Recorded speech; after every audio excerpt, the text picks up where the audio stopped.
kaga kenan yanzu na fahimta ka gado mahaifiyarka wajen ƙarya. Mahaifiyarka wajen ƙarya kai ka gaje ta. Sako ta ce an bata shine na tsaya zan anshi. Ba za ka ansa ba, sakon me ba za ka ansa ba. Sai mare ka wallahi. Ka koma gona can ka je ka bani shashasha ka zo nan ka zo ka tsaya da yar farar yarinya za ka mutane hauka. Koma gona. Koma gona akwai gatari a can na bashi da. Wai sakon zan ansa ta. Sakon me? Shashasha. Balaraba. Zan tafi sai mun haɗu ko?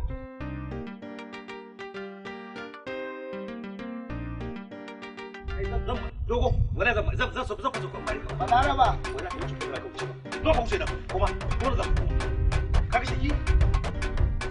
To bari ka yawa. Duk wanda da haka ya bana. Balaraba. Ya mun haɗu zan zo. Baba.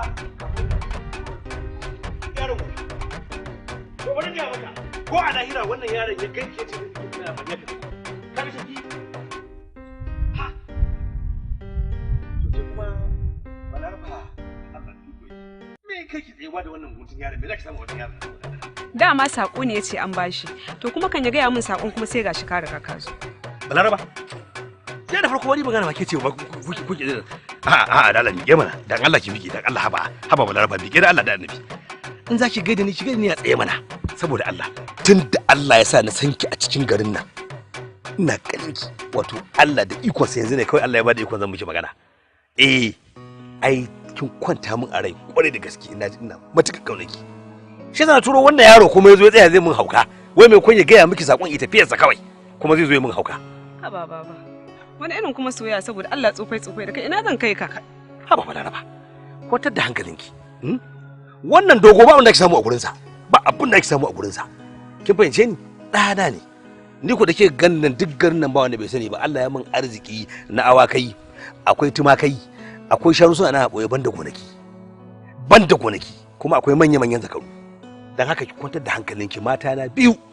In na aure ki ka zama ta uku. In na mutu kuma ku za ku ci gado. Balaraba, ku za ku ci gado in na mutu. Tunda amarya ita ce yan lele kuma in kika shigo gidan nan ba abin da zaki samu ba. Bara na gani zan yi shawara. Ki shawara, amma abin da shawara ta kaya, Balaraba. Abin da shawara ta kaya.